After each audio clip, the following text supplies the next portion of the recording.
Picture this. You plan a heartfelt surprise for your spouse, only to stumble upon a truth that shatters your world. Nate Clark, a 35-year-old manager from Portland, discovers his wife Sophia's betrayal. His response? No yelling, no tears, just a calculated plan to make the guilty face the consequences. Would he go through with it? Find out how one video turns lives upside down. Nate Clark, 35, had built a life most would envy. As a regional manager for a chain of sports retail stores in Portland, Oregon, he thrived on problem-solving and leading his team with a steady hand. His days were packed with store visits, staff meetings, and crunching sales numbers.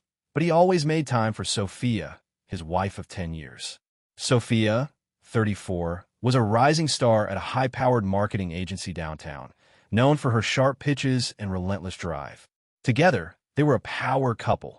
Nate's calm pragmatism balanced Sophia's fiery ambition. Their suburban Portland home was a hub for friends, filled with laughter from weekend barbecues and game nights.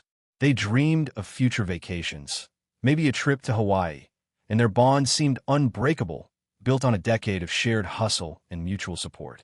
Nate was the kind of guy who showed love through action. He'd surprise Sophia with her favorite coffee when she worked late, leave notes on the fridge to make her smile, or plan quiet evenings to reconnect after long work days. But over the past 6 months, something shifted. Sophia started coming home later, her excuses vague, client dinners, last-minute campaigns, team brainstorming sessions. Her texts grew shorter, her tone distracted. Nate noticed her phone was always close, its screen angled away. At first, he chalked it up to her demanding job. Marketing was cutthroat, and Sophia was gunning for promotion. He didn't want to be the paranoid husband, so he pushed his doubts aside, focusing on keeping their life steady.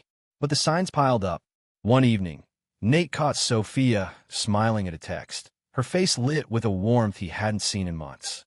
When he asked who it was, she brushed it off, just a coworker sharing a dumb meme, and quickly locked her phone. Another night, she slipped onto the balcony to take a call, her laughter carrying through the glass door. It was the kind of laugh she used to save for him, light and unguarded. Nate's stomach twisted, but he stayed quiet, hoping it was just a phase. He tried talking to her, asking if work was overwhelming or if something was wrong. Sophia's responses were sharp, dismissive. You're overthinking, Nate. I'm just busy. Her words stung, but her avoidance hurt more. The breaking point came on a rainy Tuesday morning. Nate overheard Sophia on a call, her voice low and playful, scheduling a lunch with the team at a trendy restaurant in the Pearl District. She hung up quickly when she noticed him nearby, muttering about a client meeting. Nate saw an opportunity, a chance to break the growing distance.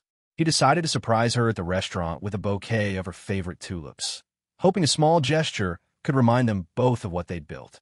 He took an early lunch break, stopped by a florist, and drove downtown, his heart pounding with a mix of hope and unease. At the restaurant, Nate asked for a table in the corner, scanning the room. When Sophia walked in, his breath caught. She was laughing, her eyes bright, but not with her usual team. She was with Ethan, a coworker Nate had heard her mention, a brilliant strategist she admired. They sat close, their body language screaming intimacy. A lingering touch on Ethan's arm, a shared smile that felt private, a laugh that cut through Nate like glass. 2 other colleagues sat nearby, but they might as well have been invisible. Nate gripped the tulips, his knuckles white, as the truth sank in. This wasn't a work lunch. It was something else entirely, something that explained the late nights, the hidden phone, the distance. He stood, legs heavy, and approached their table. Sophia's laughter stopped when she saw him. Ethan shifted, his face a mix of confusion and discomfort. Nate didn't raise his voice. He looked straight at Sophia and said, "That look, you used to give it to me." He set the tulips on the table and walked out, the restaurant's chatter fading behind him. In his car, he sat motionless, the bouquet now on the passenger seat, staring at the dashboard as if it held answers. His chest tightened, his thoughts raced, but one thing was clear. The life he thought he had was unraveling, and he needed to know how far the betrayal went that Nate's world just cracked open. After catching his wife Sophia in a moment that screamed betrayal, he's left with a choice: confront her and risk empty excuses, or dig deeper to uncover the truth. What he finds next pushes him to a breaking point, and a plan that could upend everything. Will Nate's next move bring clarity or chaos? Buckle up as the tension skyrockets. Nate drove home from the restaurant, the tulips still lying on the passenger seat, their petals wilting under the weight of what he'd just seen. His hands gripped the steering wheel, knuckles pale, as he replayed Sophia's laughter with Ethan, the way her hand brushed his arm, the spark in her eyes that used to be his. The Portland rain streaked across his windshield, blurring the city lights, but nothing could blur the image burned into his mind. He didn't call her. He didn't text. He needed to think, to process, to decide what came next. By the time he pulled into their driveway, his shock had hardened into resolve. He wouldn't let this slide, not without answers. Inside, Nate paced the living room, his phone buzzing with a work email he ignored. He poured a glass of water, downed it, and sat at the kitchen counter, staring at Sophia's laptop bag, left carelessly by the door. The temptation to snoop gnawed at him, but he resisted. He wasn't that guy. Not yet. Instead, he waited. Sophia came home 3 hours later, her keys jingling as she stepped inside. She called his name softly, as if testing the air. Nate appeared from the kitchen, arms crossed, his silence louder than any shout. "We need to talk," he said, his voice steady but cold. Sophia's shoulders stiffened, but she nodded, sitting on the couch. She started with excuses, work stress, long hours, a tough campaign, but Nate cut her off. "I saw you with Ethan. That wasn't work." Her eyes widened, then darted away. She stammered, claiming it was just lunch, just colleagues, but her voice faltered under Nate's stare. He pressed, calm but relentless. "Tell me the truth, Sophia." Now, the room felt charged, like the air before a storm. After a long pause, she broke. Yes, she and Ethan had grown close. It started with late-night work sessions, then texts, then coffee meetups outside the office. It wasn't physical, she insisted, just emotional. But her hesitation betrayed her. Nate asked about the kisses, the secret calls, the moments she hid. Sophia's lip trembled as she admitted to a few stolen kisses, blaming stress and confusion, calling it an escape. The word hit Nate like a slap. An escape? From him? From their life? He leaned forward, his voice low. An escape from what? Exactly. Sophia fumbled, talking about her agency's pressure cooker environment, the constant need to prove herself. She mentioned Ethan's charm, how he got her ambitions. Nate listened, his jaw tight, as she painted their marriage as a cage. But what cut deeper was her casual mention of the agency's culture. Ethan wasn't the only one crossing lines. Her coworker Layla was sneaking around with a married manager, Zach. Their boss, Caitlin, turned a blind eye to keep the team functional. Infidelity, it seemed, was just another day at the office. Nate's mind raced. This wasn't just about Sophia and Ethan. It was a web of deceit, normalized and ignored. He stood, pacing again, his anger simmering but controlled. He needed proof, something undeniable, to cut through her deflections. "I want you to record it," he said suddenly. Sophia blinked, confused. "Record what?" Nate's eyes locked on hers. "Everything you just told me. Ethan, Layla, Zach, Caitlin, the whole mess. On video. No excuses, no editing. Just the truth." Sophia laughed nervously, asking if he was serious. Nate didn't flinch. "If you want any chance of fixing this, you'll do it. I need to know you can own what you've done." She hesitated, her hands twisting in her lap. Minutes passed, the silence heavy. Finally, she grabbed her phone, set it on a stand, and hit record. Her voice shook as she spoke. The late-night texts with Ethan, the kisses in a hotel bar after a client pitch, the meetings disguised as work. She named Layla's affair with Zach, how Caitlin dismissed complaints to protect the agency's image. By the end, Sophia's voice was hoarse, her eyes fixed on the floor.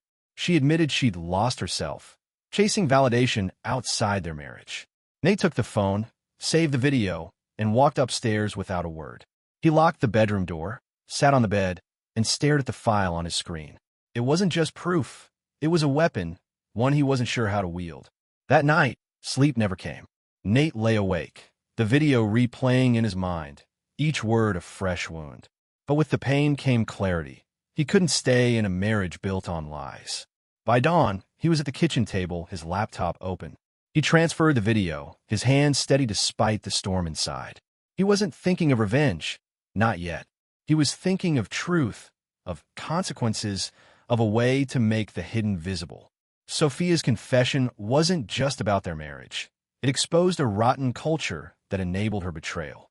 As the sun rose over Portland, Nate opened his email, his cursor hovering over the send button. The question wasn't whether to act, it was how far he'd go. Nate holds a video that could destroy lives. Sophia's confession of betrayal, exposing a web of deceit at her agency. One click could unravel everything. Will he send it and let the truth burn, or hold back and live with the lies? As the clock ticks, Nate's decision sparks a chain reaction that no one saw coming. Get ready for a climax that flips the script. Nate sat at the kitchen table, the laptop screen glowing in the pre-dawn quiet of his Portland home. The video file, Sophia's raw, trembling confession, stared back at him, a digital grenade with names, dates, and secrets. Her kisses with Ethan, Layla's affair with Zach, Caitlin's complicity in their agency's toxic culture. His finger hovered over the trackpad, the weight of the moment pressing against his chest. He wasn't a vengeful man, but the betrayal had carved out something vital, leaving a void that demanded action. Sophia slept upstairs, oblivious to the storm brewing below. Nate didn't want apologies or promises anymore. He wanted the truth to do what lies never could, set things right. He opened his email, his movements deliberate. He typed the addresses one by one. Clara, Ethan's wife. Dan, Layla's husband. Mia, Zach's girlfriend. No subject line, no message, just the video attached, its file name a simple timestamp. Each address felt like a step toward justice, a way to expose what had been hidden in plain sight. He hesitated only once, his cursor over the send button, imagining the fallout. Clara, a nurse with 2 kids, deserved to know why Ethan was never home. Dan, a quiet engineer, shouldn't be left in the dark about Layla's choices. Mia, young and trusting, had no clue Zach was playing her. Nate's jaw tightened. This wasn't just about Sophia. It was about a culture that normalized deceit, and he was done protecting it. He clicked send, the emails vanishing into the ether with a soft chime. The rest of the morning passed in a blur. Nate showered, packed a small bag, and left for work, leaving Sophia a note. We'll talk tonight. At his office, he buried himself in sales reports, but his phone buzzed relentlessly. Texts from Sophia, each more frantic than the last. Call me. What's going on? Nate, please. He ignored them, focusing on his team's quarterly goals, but the tension coiled tighter. By noon, his phone lit up with a call from an unknown number. It was Clara, Ethan's wife, her voice shaking with rage and gratitude. I got your email. I didn't know. Thank you. She hung up before he could respond, but the call confirmed the video had landed. The shockwave had begun. By mid-afternoon, the fallout was spreading. Nate got a text from a mutual friend, Alex, who worked at a rival agency. Dude, what's happening at Sophia's firm? People are freaking out. Nate didn't reply, but the news was already leaking. Clara had confronted Ethan, who admitted to the affair and begged for forgiveness. She kicked him out, her bags already packed for her parents' house. Dan, Layla's husband, called her at work, his voice cold as he demanded answers. Layla tried to deny it, but the video's details, dates, places, moments were too precise. She broke down, admitting her affair with Zach. Mia, Zach's girlfriend, forwarded the video to her brother, a lawyer, who was already drafting a plan to confront Zach publicly. The agency's carefully curated image was cracking, and Caitlin, the boss, was scrambling to contain the damage. Sophia called Nate again, her voice raw when he finally answered. What did you do? She demanded, nearly shouting. Nate stayed calm, his tone even. I sent the video to the people who deserve to know. Clara, Dan, Mia. Sophia gasped, her words tumbling out in a mix of panic and anger. You've ruined everything. My job, my life. Do you know what this means? Nate cut her off.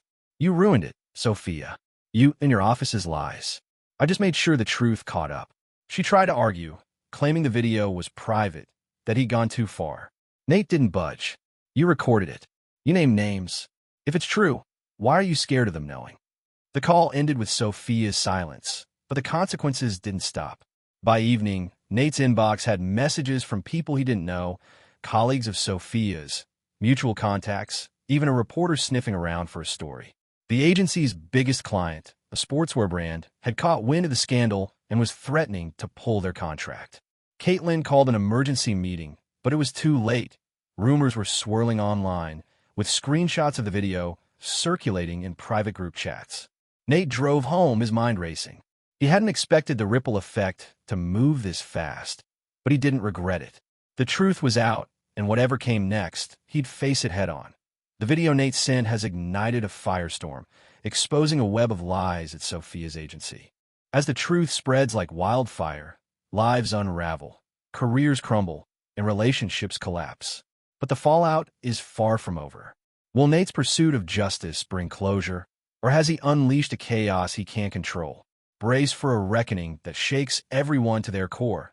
The video Nate sent had detonated, and by the next morning, Portland's tight-knit marketing world was ablaze with gossip. Clara, Ethan's wife, had forwarded the video to her lawyer, who shared it with a local industry newsletter, citing ethical concerns at Sophia's agency. Dan, Layla's husband, posted a cryptic tweet hinting at betrayal, which went viral among tech circles. Mia, Zach's girlfriend, had confronted him in a tearful phone call, recording his stammered excuses and sharing them in a private Slack group that quickly leaked. The agency's name was trending for all the wrong reasons, and Nate, sitting in his office, felt the shockwave ripple through his phone. Texts from friends, co-workers, even a former client asking, "Is this about Sophia?" Sophia came home that evening, her usual confidence gone. She stood in the doorway, her voice low and jagged. "You've destroyed me, Nate. The agency's falling apart. Clients are pulling out." Nate leaned against the kitchen counter, unmoved. "You destroyed us, Sophia. I just made sure everyone saw it." She tried to argue, claiming the video was meant to be private, a moment of honesty between them. Nate shook his head. "You named names. You knew what you were doing. So did they." Sophia's eyes flashed with desperation. "Caitlin's talking about lawsuits. Ethan's wife is threatening to go public. Do you know what you've done?" Nate's reply was ice cold. "I gave them the truth. What they do with it isn't my problem." By the next day, the agency was in free fall. The sportswear client officially terminated their multi-million-dollar contract, citing unprofessional conduct. A second client, a tech startup, followed suit, unwilling to be tied to the scandal. Caitlin, the boss who'd ignored the office's toxic culture, called an all-hands meeting, her voice strained over Zoom as she promised internal reviews. But the damage was done. An anonymous whistleblower, rumored to be a junior staffer, leaked internal emails showing Caitlin had dismissed complaints about Zach's behavior months ago. The board stepped in, demanding resignations. By noon, Caitlin, Ethan, Layla, and Zach were out. Sophia was called into HR and handed a termination letter, her name now synonymous with the scandal. The personal fallout was just as brutal. Clara, Ethan's wife, moved out with their kids, leaving Ethan to crash on a friend's couch. He tried calling Nate, begging him to retract the video, claiming it was taken out of context. Nate didn't answer. Dan, Layla's husband, filed for divorce, his lawyer citing the video as evidence. Mia ended things with Zach, posting a scathing Instagram story that tagged the agency and went viral among Portland's young professionals. The video itself, though not publicly released, had spread through private channels, each share amplifying the chaos. Colleagues distanced themselves from the named players, and whispers of "who else knew" tore through the agency's remaining staff. Nate, meanwhile, kept his head down at work. His team noticed he was quieter, but he brushed off questions, focusing on inventory reports and store schedules. After hours, he started researching divorce lawyers, his decision firm. When Sophia texted, pleading for a meeting to fix things, he responded with a single line: "There's nothing left to fix." She showed up at their house that night, her voice breaking as she tried to explain again. Ethan was a mistake. She was overwhelmed. She still loved him. Nate listened, his arms crossed, but her words felt hollow. "You didn't just betray me," he said. "You betrayed yourself, and you thought I'd stay quiet." Sophia left, her silence louder than her excuses. The agency's collapse sent shockwaves beyond its walls. A local business journal published a piece on the toxic workplace culture in Portland's marketing scene, citing the video as a catalyst. Competitors poached the agency's remaining clients, and job listings for Caitlin's role appeared online. Nate's inbox filled with messages, some praising his courage, others accusing him of overstepping. A co-worker from Sophia's firm, who'd stayed out of the drama, sent a note: You did what no one else had the guts to do. Nate didn't reply, but the words stuck. He hadn't set out to be a hero or a villain, just a man who refused to live a lie. As the week ended, Nate met with a lawyer, laying out his terms for a clean divorce. He didn't want a house, the savings, or a fight, just freedom. Sophia's calls tapered off, replaced by long, emotional voicemails he deleted unheard. The video's impact was undeniable. Marriages ended, careers tanked, and a culture of complicity was exposed. Nate didn't revel in it. He felt no joy in the destruction, only a quiet resolve that the truth had done its job. The question now was what he'd do with the life he had left. The truth has torn through lives like a storm, leaving Sophia's agency in ruins and relationships shattered. Nate's decision to send the video has changed everything, but at what cost? As the dust settles, he faces a final choice: cling to the pain or rebuild from the ashes. Will Nate find peace, or will the echoes of betrayal haunt him? Dive into a finale where justice meets redemption. Nate stood on a misty Portland trail at dawn, his running shoes pounding the dirt, each step a release from the chaos of the past weeks. The video he'd sent, Sophia's confession naming Ethan, Layla, Zach, and their boss Caitlin, had done its work. The agency was a husk, its reputation gutted by client defections and public scrutiny. Marriages had collapsed, careers ended, and the truth had carved a brutal path through lies. Now, with divorce papers filed and his life stripped to its core, Nate faced the question of what came next. He didn't want revenge's bitter aftertaste. He wanted a future he could own. The fallout continued to ripple. A week after the video spread, Portland's business scene was still buzzing. A rival agency hired the few staff untainted by the scandal, while Sophia, Ethan, Layla, and Zach struggled to find work. Caitlin, the boss who'd ignored the rot, issued a public apology, but it rang hollow, and her LinkedIn profile went dormant. Clara, Ethan's wife, was rebuilding with her kids in Seattle, her divorce proceeding swift. Dan, Layla's husband, moved to California, cutting all ties. Mia, Zach's ex, started a blog about workplace ethics, turning her pain into advocacy. The video, though never fully public, had become an open secret, shared in hushed tones across industry networks. Sophia's attempts to reach Nate dwindled.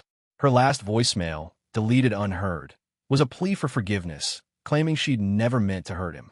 Nate didn't respond. He'd heard enough. Her excuses, her deflections, her attempt to frame betrayal as a mistake. At his lawyer's office, he signed the divorce papers, keeping only his car and personal savings. The house, the shared memories, the life they'd built, he let it go. "I just want out," he told his lawyer, who nodded, filing the documents that same day. The process was set to finalize in weeks, a clean break from a decade of trust now broken. Nate rented a small apartment in northeast Portland, a quiet space where he could start fresh. He threw himself into work, streamlining store operations and mentoring his team, but he also carved out time for himself.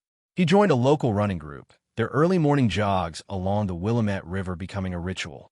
He signed up for a photography class, capturing the city's bridges and forests in sharp, vivid frames. Old friends, sensing his shift, invited him to game nights and brewery meetups, their laughter a reminder of life beyond the wreckage. Nate didn't talk about Sophia or the video, even when coworkers whispered about the agency's collapse.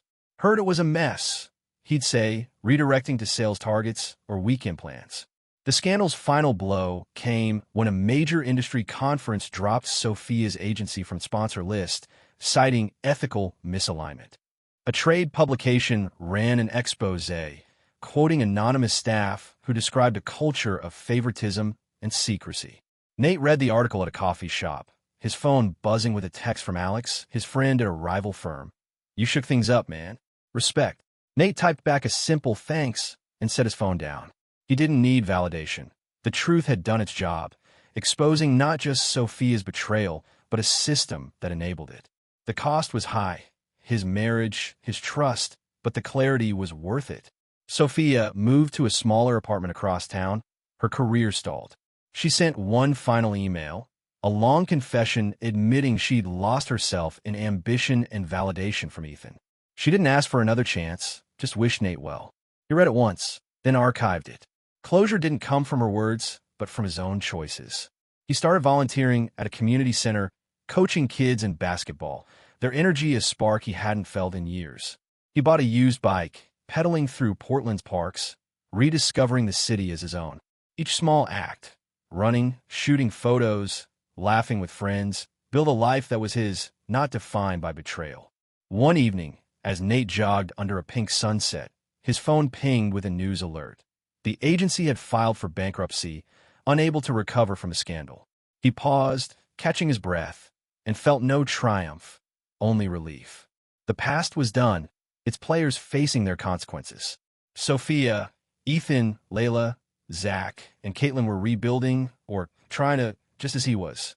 But Nate's path was different. He wasn't running from pain or toward revenge. He was running toward himself. As he crested a hill, Portland's skyline glowing below, he felt a quiet strength. Losing everything had shown him what mattered. Not the house, not the marriage, but the man he still was, free to start again.